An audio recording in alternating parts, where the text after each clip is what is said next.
Hi all, ഞാൻ doctor Danish Saleem. നമ്മളിന്ന് സംസാരിക്കുന്നത് മെഡിറ്റേഷൻ അല്ലെങ്കിൽ ധ്യാനം ചെയ്യുന്നതിൻ്റെ ഗുണങ്ങളെക്കുറിച്ചാണ്. ഞാൻ വർഷങ്ങളായിട്ട് ചെയ്യുന്ന ഒരു ഇതാണ്, വളരെ എഫക്റ്റീവാണ്. ഈ മെഡിറ്റേഷൻ ചെയ്താൽ നമ്മുടെ ശരീരത്തിലുണ്ടാവുന്ന ഗുണങ്ങൾ വളരെ വ്യക്തമായി ആദ്യം നിങ്ങൾ അറിഞ്ഞിരിക്കുക. പിന്നെ എങ്ങനെയാണ് ഞാൻ മെഡിറ്റേഷൻ ചെയ്യുന്നതും അതുപോലെ ചെയ്യുന്ന കാര്യങ്ങൾ, പലതരത്തിലുള്ള മെഡിറ്റേഷൻ ചെയ്യാൻ പറ്റും. ഞാൻ ചെയ്യുന്ന ടെക്നിക്കുകൾ നിങ്ങൾക്ക് പറഞ്ഞുതരാം. അപ്പോൾ ആദ്യമായിട്ട് തന്നെ മെഡിറ്റേഷൻ ചെയ്യുന്ന സമയത്ത് നമ്മുടെ ശരീരത്തിലെ സ്ട്രെസ് ലെവൽ കുറയും. എന്താണ് സ്ട്രെസ്? നമ്മുടെ ശരീരത്തിൽ ഇപ്പോൾ നമ്മൾക്ക് ഒത്തിരി ഓഫീസ് പ്രശ്നങ്ങളോ അല്ലെങ്കിൽ നമ്മുടെ ജീവിതത്തിലെ കുടുംബത്തിലുള്ള പ്രശ്നങ്ങൾ, സാമ്പത്തികമായ പ്രശ്നങ്ങൾ, ഓഫീസിലുള്ള പ്രശ്നങ്ങൾ, അതുപോലെ റിലേഷൻഷിപ്പുള്ള പ്രശ്നങ്ങൾ, ഇതെല്ലാം നമ്മുടെ മനസ്സിലുണ്ടാവും. അപ്പോൾ നമ്മുടെ തലത്തിൽ സ്ട്രെസ് ഉണ്ടാവും. ആ സ്ട്രെസ് കാരണം നമ്മൾ എടുക്കുന്ന തീരുമാനങ്ങൾ തെറ്റാം. വളരെയധികം നമുക്ക് പലതരത്തിലുള്ള മാനസിക പ്രശ്നങ്ങൾ, ആരോഗ്യ പ്രശ്നങ്ങൾ, അങ്ങനെ പല പ്രശ്നങ്ങളും ഉണ്ടാവും. അപ്പോൾ സ്ട്രെസ് ഒരു വളരെ പ്രശ്നമുള്ള കാര്യമാണ്. ഈ സ്ട്രെസ്സിൻ്റെ ലെവൽ കുറയ്ക്കാൻ വേണ്ടി വളരെ ഹെൽപ്ഫുൾ ആയിട്ടുള്ളൊരു മാർഗ്ഗമാണ് മെഡിറ്റേഷൻ. നിങ്ങൾക്ക് എല്ലാവർക്കും അറിയാം. ഇപ്പോൾ സ്ട്രെസ് എന്ന് പറയുമ്പോൾ ഞാൻ പറഞ്ഞല്ലോ, കോർട്ടിസോൾ ഹോർമോൺ ധാരാളം ഉണ്ടാവുകയാണ്. ഈ കോർട്ടിസോൾ ഹോർമോൺ കണ്ടിന്യൂസ് ആയിട്ട് നമ്മുടെ ശരീരത്തിൽ നിന്ന് കഴിഞ്ഞാൽ നമുക്ക് പ്രമേഹവും അമിത രക്തസമ്മർദ്ദവും മറ്റ് ബുദ്ധിമുട്ടുള്ള ഇൻഫ്ലമേറ്ററി ഡിസീസ്, നമ്മുടെ ശരീരത്തിലുള്ള പലതരത്തിലുള്ള സ്ഥലങ്ങളിലും ഇൻഫ്ലമേഷൻ ഉണ്ടാക്കി വേദനകൾ, ഇതെല്ലാം സ്ഥിരമായി ഉണ്ടാക്കുന്നതാണ്. എപ്പോഴും സ്ട്രെസ് ഉള്ള ആളുകളിൽ ശരീരവേദന, അതുപോലെ തന്നെ ജോയിൻറ്റ് പെയിൻ, പ്രമേഹം, രക്തസമ്മർദ്ദം കൂടുതലായിട്ട് കാണാറുണ്ട്. അപ്പോൾ അതെല്ലാം ഒഴിവാക്കാനായിട്ട് നമുക്ക് ഹെൽപ്പ് ചെയ്യുന്നതാണ് മെഡിറ്റേഷൻ. ഇനി രണ്ടാമത്, നമ്മുടെ ഉറക്കക്കുറവിന് വളരെ ഹെൽപ്ഫുള്ളാണ്. നമ്മൾ വളരെ മനസ്സ് ശാന്തമാണെങ്കിൽ ഉറങ്ങാൻ എളുപ്പമാണ്. ഇപ്പോൾ രാത്രി സാധാരണഗതിയിൽ നമ്മൾ രാവിലെയാണ്, ഇപ്പോൾ ഞാനൊക്കെ രാവിലെയാണ് മെഡിറ്റേറ്റ് ചെയ്യുന്നത്. രാവിലെ എഴുന്നേറ്റ് കഴിഞ്ഞാൽ ഒരു 15 അല്ലെങ്കിൽ 20 മിനിറ്റിനകത്ത് തന്നെ നമ്മൾ ചെയ്യും. കാരണം എന്താ, കുറച്ച് നേരം കഴിഞ്ഞാൽ പിന്നെ തിരക്കായി കഴിഞ്ഞാൽ പിന്നെ നമുക്ക് മെഡിറ്റേറ്റ് ചെയ്യാൻ പറ്റില്ല. അതുകൊണ്ട് ഫോൺ അടിച്ചു തുടങ്ങിയാൽ ഫോണിൽ നോക്കിക്കൊടുന്നാൽ പിന്നെ മെഡിറ്റേറ്റ് ചെയ്യാൻ പറ്റില്ല. അപ്പോൾ അതുകൊണ്ട് ഞാൻ എപ്പോഴും രാവിലെ എണീറ്റ് ഒരു 15 മിനിറ്റിനകത്ത് തന്നെ നമ്മൾ മെഡിറ്റേറ്റ് ചെയ്യാനായിട്ട് ശ്രമിക്കാറുണ്ട്. വളരെ ചുരുക്കം ദിവസങ്ങളിലാണ് മെഡിറ്റേറ്റ് ചെയ്യാൻ പറ്റാത്ത ദിവസങ്ങൾ. ബാക്കി എല്ലാ ദിവസവും മെഡിറ്റേറ്റ് ചെയ്യാൻ ശ്രമിക്കാറുണ്ട്. പിന്നെ നമ്മൾ ഓവറോൾ വെൽബീയിങ് തന്നെ മാറും. നമ്മുടെ ഫിസിക്കൽ ആൻഡ് മെൻ്റൽ ഹെൽത്തിനെ വളരെയധികം സ്വാധീനിക്കുന്നതാണ്. നമ്മുടെ മനസ്സ് ശാന്തമായിരുന്നാൽ നമ്മുടെ ആരോഗ്യം, പലതരത്തിലുള്ള അസുഖങ്ങൾ നമുക്ക് തടയാനായിട്ട് കഴിയും. ഇപ്പോൾ ഫിസിക്കൽ വെൽബീയിങ്ങും അതുപോലെ മെൻ്റൽ വെൽബീയിങ്ങിനും ഹെൽപ്ഫുള്ളാണ്. ഈ നമ്മുടെ പ്രതിരോധശക്തി തന്നെ ഈ സ്ട്രെസ്സുമായിട്ട് വളരെ ഡിപ്പെൻഡൻ്റാണ്. അമിതമായ മാനസിക സമ്മർദ്ദം നമുക്ക് സ്ഥിരമായി നിന്ന് കഴിഞ്ഞാൽ എന്തു പറ്റും? നമുക്ക് സ്ട്രെസ്സ് കാരണം നമുക്ക് പലതരത്തിലുള്ള അസുഖങ്ങളുണ്ടാകും. നിങ്ങൾ ജസ്റ്റ് സെർച്ച് ചെയ്താൽ തന്നെ അറിയാൻ പറ്റുന്നതാണ്, ധാരാളം സ്ട്രെസ്സുള്ള ആളുകളിലാണ് കൂടുതൽ ആരോഗ്യ പ്രശ്നങ്ങൾ ഉണ്ടാകുന്നതും. ഈ സ്ട്രെസ്സുള്ള ആളുകൾ, ഇപ്പോൾ ഫോർ എക്സാമ്പിൾ നമ്മളൊരു അസുഖം വന്നു കഴിഞ്ഞാൽ തന്നെ നമ്മളത് പോസിറ്റീവായിട്ട് ഏറ്റെടുത്ത് നമുക്കത് അസുഖം മാറുമെന്നുള്ളൊരു ചിന്ത ഉള്ളവരിലാണ് പിന്നെ അസുഖം പെട്ടെന്ന് മാറുന്നത്. പക്ഷേ ഞാൻ ഇന്നലെ 2 ദിവസം മുമ്പ് മമത മോഹൻദാസിൻ്റെ ഒരു ഇൻ്റർവ്യൂ കാണപ്പെടുകയുണ്ടായി. അപ്പോൾ അവർ പറഞ്ഞത്, അവർക്ക് ക്യാൻസർ വന്ന സമയത്ത് അവർ മനസ്സിൽ അത് മാറുമെന്നുള്ള ആ വിശ്വാസം വളരെ ഇമ്പോർട്ടൻ്റ്. ആ സ്ട്രെസ് ലെവലിനെ നമ്മൾ താഴ്ത്തി വെച്ചാൽ നമുക്ക് അസുഖം മാറാനുള്ള സാധ്യത കുറച്ചും കൂടെ കൂടുതലാണ്. മരുന്നിനോടൊപ്പം ആ ഒരു വിശ്വാസം കൂടെ നമ്മുടെ മനസ്സിലുണ്ടാവണം. അപ്പോൾ മെഡിറ്റേഷൻ വളരെ ഹെൽപ്ഫുള്ളാവും, ഇങ്ങനെയുള്ള മനസ്സിനെ ഒരു നിയന്ത്രണത്തിലാക്കാൻ ഹെൽപ്ഫുള്ളാവും. ഇനിയുള്ള നമ്മുടെ ഫോക്കസ് വളരെ കൂടുതലായിരിക്കും. നമ്മൾ ഒത്തിരി കാര്യങ്ങൾ ചെയ്യുന്നുണ്ട്. ഇപ്പം ഒരു പേഷ്യൻറ്റിനെ ഡിസിഷൻ എടുക്കുന്ന സമയത്തൊക്കെ നമ്മൾ സ്ട്രെസ്ഡ് ആണെങ്കിൽ അത് തെറ്റിപ്പോകും. ഇപ്പം 2 ദിവസം മുമ്പ് ഒരു വളരെ വേഗം, അതായത് 15 മിനിറ്റ് കൊണ്ട് വളരെ കോംപ്ലിക്കേറ്റഡ് ആയിട്ടുള്ളൊരു ഡിസീസ് ഞാൻ ഡയഗ്നോസ് ചെയ്യുകയുണ്ടായി. എനിക്ക് എല്ലാ ഹോസ്പിറ്റലിലും ഒത്തിരി ആളുകൾ എനിക്ക് ഒത്തിരി ഗിഫ്റ്റുകളൊക്കെ കൊണ്ടുവന്നു. ആക്ച്വലി അത് കണ്ടുപിടിക്കാൻ വളരെ പ്രയാസമുള്ളൊരു അസുഖമായിരുന്നു. അപ്പോൾ ഞാൻ പറഞ്ഞില്ല, ആക്ച്വലി ആ ഒരു വ്യക്തി വന്ന സമയത്ത് അമിതമായ ബ്ലഡ് പ്രഷർ ഉണ്ടായിരുന്നു. ഒരു കാൽ അനക്കാൻ പറ്റുന്നില്ല എന്നാണ് വന്നത്. ശരിക്കും എല്ലാവരും ചിന്തിക്കുന്നത് സ്ട്രോക്കും മറ്റ് ബുദ്ധിമുട്ടുകളാണ്. പക്ഷേ നമ്മുടെ മനസ്സിൻ്റെ ചിന്തയും അതുപോലെ ആ വളരെ കാമായിട്ട് ഡീൽ ചെയ്യാൻ പറ്റുന്നത് കൊണ്ട്, രക്തക്ഷമത അത്രയും കൂടുതലായതുകൊണ്ടും അതുപോലെ തന്നെ കാൽ അനക്കാൻ പറ്റുന്നില്ല എന്നുള്ള ഒരു ഐസൊലേറ്റഡ് സിംറ്റം ആയതുകൊണ്ട് ഉടനെ തന്നെ ഞാൻ അൾട്രാസൗണ്ട് എടുത്ത് വയറിൽ അയോട്ട നോക്കുകയുണ്ടായി. അയോട്ട വലുതായിട്ടുണ്ടോ, അയോട്ടയ്ക്ക് എന്തെങ്കിലും പ്രോബ്ലം ഉണ്ടോ, ആ ധമനി പൊട്ടിയിട്ടുണ്ടായിരുന്നു. അത് വിത്തിൻ മിനിറ്റ്സിനകത്ത് കണ്ടുപിടിക്കുകയും ഉടനെ തന്നെ ആ രോഗിയെ നമുക്ക് രക്ഷപ്പെടുത്താനായിട്ട്. ഇത് പറ്റിയത് നമ്മുടെ മനസ്സ് ശാന്തമായി ഇരുന്നാൽ മാത്രമേ നമ്മുടെ തീരുമാനങ്ങളും വളരെ വളരെ വേഗത്തിൽ നമുക്ക് ഫോക്കസ്ഡ് ആയിരിക്കാം. അതുകൊണ്ടാണ് ചെയ്യാൻ പറ്റുന്നത്. പിന്നെ ഡിപ്രഷൻ, പല വ്യക്തികളിലും ഡിപ്രഷൻ ഇപ്പോൾ ഒരു പ്രശ്നമാണ്. കാരണം അത്രമാത്രം വളരെ ഫാസ്റ്റാണ് ഇപ്പോൾ ലോകം. അപ്പോൾ അതുകൊണ്ട് തന്നെ ആർക്കും മറ്റുള്ളവർക്ക് കൊടുക്കാൻ സമയമില്ല. അപ്പോൾ അതുകൊണ്ട് ഡിപ്രഷനാണ്. പക്ഷേ നമ്മുടെ മെഡിറ്റേഷനിലൂടെ നമ്മുടെ മനസ്സിനെ നമ്മൾ നിയന്ത്രണത്തിൽ എത്തിച്ചു കഴിഞ്ഞാൽ നമുക്ക് ഡിപ്രഷനിൽ നിന്ന് രക്ഷപ്പെടാനായിട്ട് കഴിയും. അത് വളരെ ഹെൽപ്ഫുള്ളായിട്ട് പല വലിയ ഫേമസ് ആയിട്ടുള്ള ആക്ടേഴ്സൊക്കെ ഫോളോ ചെയ്യുന്നതാണ് മെഡിറ്റേഷൻ ടെക്നിക്സ്.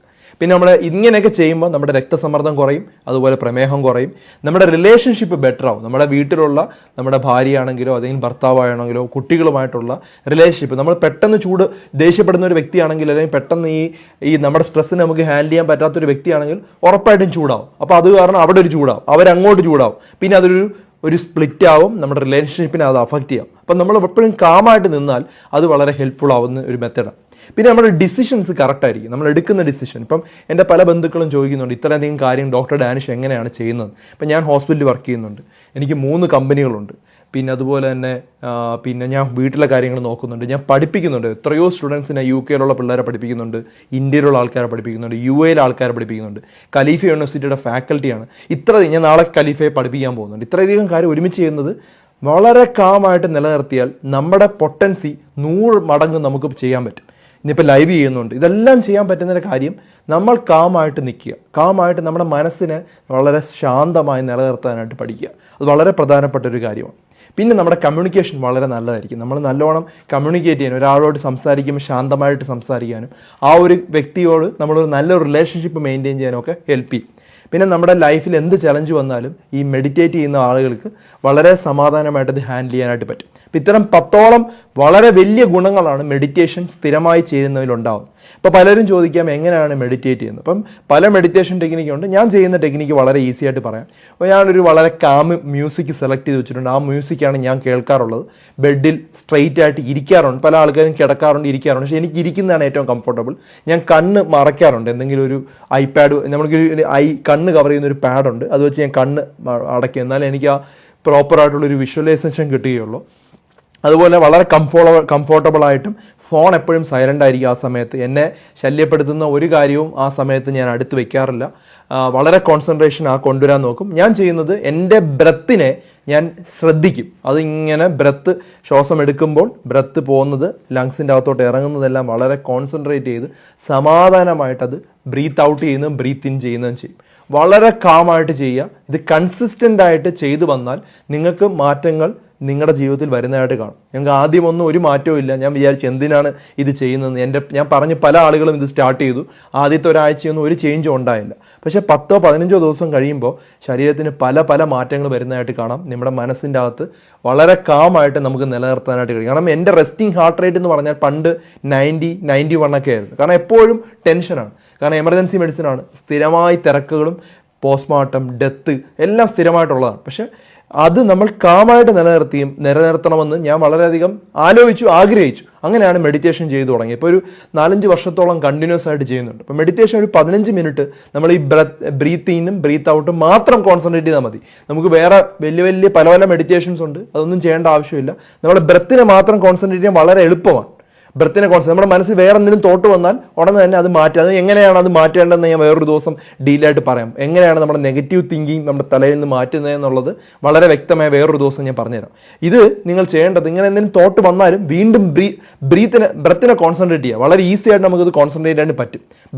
നമ്മുടെ ശ്വാസം എടുക്കുന്നത് ശ്രദ്ധിക്കുക, അകത്തോട്ട് പോകുന്നത് ഇറങ്ങുന്നത് നോക്കുക, പുറത്തോട്ട് വരുന്നത് നമ്മൾ കോൺസെൻട്രേറ്റ് ചെയ്ത് ഒരു 15 മിനിറ്റ് സമാധാനമായിട്ട് മനസ്സിനെ റിലാക്സ് ചെയ്യുക. അത് രാവിലെ ചെയ്യാം, രാത്രി ചെയ്യുന്ന ആൾക്കാരുണ്ട് ഉറക്കം കിട്ടാൻ വേണ്ടി. വളരെ എഫക്റ്റീവാണ്. നമുക്ക് ഒരു നഷ്ടവും ഇല്ല, ഒരു പൈസ ചിലവിൻ്റെ ആവശ്യമില്ല. നമ്മുടെ മനസ്സിനെ കൺട്രോളിലാക്കാനായിട്ട് പറ്റും. എന്താണ് സംഭവിക്കുന്നത്? നമ്മളിങ്ങനെ ഓക്സിജൻ വലിച്ചെടുക്കുമ്പോൾ നമ്മുടെ ശരീരത്തിലെല്ലാം ഓക്സിജൻ എത്തുകയാണ്, എല്ലാ കോശങ്ങളിലും എത്തും. അതുപോലെ ഞാൻ പറഞ്ഞതുപോലെ കോർട്ടിസോൾ ഹോർമോൺ കൂടി നിൽക്കുന്ന ആളുകളിൽ ഇങ്ങനെ ശ്വാസം എടുത്ത് പാരാസിമ്പത്തറ്റിക് സിസ്റ്റം എന്നുള്ള സിസ്റ്റമുണ്ട്, നമ്മുടെ വേഗസ് എന്ന നെർവുണ്ട്, അത് ആക്ടിവേറ്റ് ആകുകയും നമ്മുടെ ഹാർട്ട് റേറ്റ് കുറയ്ക്കും. അതുപോലെ തന്നെ എൻഡോർഫിൻ എന്നുള്ളൊരു ഹോർമോൺ റിലീസ് ചെയ്യും. അത് റിലീസ് ചെയ്യുമ്പോൾ നമുക്ക് സന്തോഷം ഉണ്ടാവും. അതുപോലെ നമ്മുടെ വയറിലെ ഡൈജഷൻസ് ഒക്കെ ഈ സമയത്ത് പ്രോപ്പർ ആവും. അങ്ങനെ പല ഗുണങ്ങൾ ഈ ഒരു മെഡിറ്റേഷനുണ്ട്. അപ്പം മെഡിറ്റേഷൻ്റെ ഗുണങ്ങൾ 10 എണ്ണമാണ്. ഞാൻ ഏതൊക്കെയാണെന്ന് വളരെ വേഗത്തിൽ പറയാം.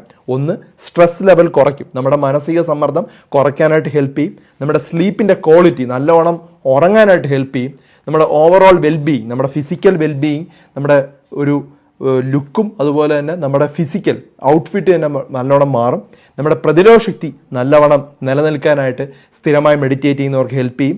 നമ്മുടെ ഫോക്കസ് വളരെ ക്ലിയർ ആയിരിക്കും. വളരെ വ്യക്തമായിട്ടുള്ള ഡിസിഷൻസ് എടുക്കാനായിട്ട് അത് ഹെൽപ്പ് ചെയ്യും. ഡിപ്രഷൻ ഉള്ള ആളുകളിൽ ഡിപ്രഷൻ കുറയ്ക്കാൻ വേണ്ടി ഈ ധ്യാനം ചെയ്യുന്നത് ഹെൽപ്പ് ചെയ്യും. നമ്മുടെ ബ്ലഡ് പ്രഷർ പോലുള്ള അസുഖങ്ങളെ നിയന്ത്രണത്തിലാക്കാൻ മെഡിറ്റേഷൻ ഹെൽപ്പ് ചെയ്യും. റിലേഷൻഷിപ്പ് ബെറ്റർ ആക്കാൻ, നമ്മൾ ഒരു വ്യക്തിയുമായിട്ട് സംസാരിക്കുന്ന രീതി ഒക്കെ നമ്മൾ പ്രോപ്പറായിട്ട് മെഡിറ്റേറ്റ് ചെയ്യുന്ന ആൾക്കാർക്ക് കാമായിട്ട് മൈൻഡ് വയ്ക്കാനായിട്ട് കഴിയും. അങ്ങനെ പലതരത്തിലുള്ള ഗുണങ്ങളാണ് ഈ മെഡിറ്റേറ്റ് ചെയ്യാൻ. പ്രത്യേകിച്ച് ലൈഫിൽ എന്ത് ചലഞ്ച് വന്നാലും നമുക്കത് ഹാൻഡിൽ ചെയ്യാനുള്ള മെഡിറ്റേറ്റ് ചെയ്താൽ നമുക്കത് ഹെൽപ്പ് ചെയ്യും. മെഡിറ്റേറ്റ് ചെയ്യാൻ വളരെ ഈസിയാണ്. ഒരു സ്ട്രെയിറ്റ് ആയിട്ട് ഒരു ചെയറിലോ അല്ലെങ്കിൽ നിങ്ങൾ ബെഡിലോ ഇരിക്കുക, കണ്ണടച്ച് കണ്ണിൽ വെട്ടം കിട്ടാതിരിക്കാൻ മാക്സിമം നോക്കാതെ. എൻ്റെ ഒരു ടെക്നിക്കാണ്. ഒരു 15 മിനിറ്റ് നമ്മൾ ശ്വാസം അകത്തോട്ട് വലിക്കുകയും പുറത്തോട്ട് വലിക്കുകയും ചെയ്യുക. ശ്വാസത്തിലാണ് കോൺസെൻട്രേറ്റ് ചെയ്യേണ്ടത്. ശ്വാസം അകത്തോട്ട് പോകുന്നത്. മനസ്സിൽ പല പല തോട്ടുകൾ വരാം, അതൊന്നും കാര്യമാക്കരുത്. നമ്മൾ ചെയ്യേണ്ടത് അതിന് മാത്രം കോൺസെൻട്രേറ്റ് ചെയ്യുക. അപ്പോൾ നമ്മുടെ മനസ്സ് വളരെ റിലാക്സ് ആവും, കാം മൈൻഡ് ആവും. നമ്മുടെ റെസ്റ്റിംഗ് ഹാർട്ട് റേറ്റ് തന്നെ നോർമൽ ലെവലിലോട്ട് എത്തും. ഒരു 70-80 ലെവലിലോട്ട് എത്തും. ആ ലെവലിലോട്ട് എത്തിക്കാനായിട്ട് ശ്രമിക്കുക. ഇത് കൺസിസ്റ്റൻ്റ് ആയിട്ട് ചെയ്താൽ മാത്രമേ റിസൾട്ട് ഉള്ളൂ. ഉടനെ ഒന്നും റിസൾട്ട് വരില്ല. ഒരു 10 ദിവസം, 15 ദിവസം, ഒരു 20 ദിവസമൊക്കെ ചെയ്യുമ്പോൾ നല്ല വ്യത്യാസം ശരീരത്തിന് വന്നു തുടങ്ങും. വളരെ ഈസി ആയിട്ട് ചെയ്യാം. പല മെഡിറ്റേഷൻ ടെക്നിക്കുണ്ട്. പക്ഷേ നമ്മൾ ഫോളോ ചെയ്യുന്ന ഈ ബ്രീത്തിങ് ടെക്നിക്ക് വളരെ എഫക്റ്റീവാണ്. പല പേഷ്യൻസിനും ഞാൻ പറഞ്ഞു കൊടുക്കാറുണ്ട്. നല്ല യൂസ്ഫുൾ ആയിട്ട് അവർ പറയാറുണ്ട്. അപ്പോൾ ഇത് ധാരാളം ആളുകളിലോട്ട് ഇത് ഷെയർ ചെയ്ത് കൊടുക്കുക. ഇനി വരും ദിവസങ്ങളിൽ നമ്മുടെ നെഗറ്റീവ് ചിന്തകൾ നമ്മുടെ മനസ്സിൽ നിന്ന് എങ്ങനെ മാറ്റാം, അതുപോലെ തന്നെ അങ്ങനെയുള്ള കുറച്ച് കാര്യങ്ങളോട് പറയണമെന്ന് കുറേ നാളായിട്ട് കരുതുന്നതാണ്. അപ്പം ഇന്ന് ഞാനത് അതിനെക്കുറിച്ച് ഷെയർ ചെയ്യണമെന്ന് കരുതി. ഇത് മറ്റുള്ളവർക്ക് ഷെയർ ചെയ്ത് കൊടുക്കുക. ഒത്തിരി ആളുകൾക്ക് ഇത് യൂസ്ഫുൾ ആയിരിക്കും. Take care everyone.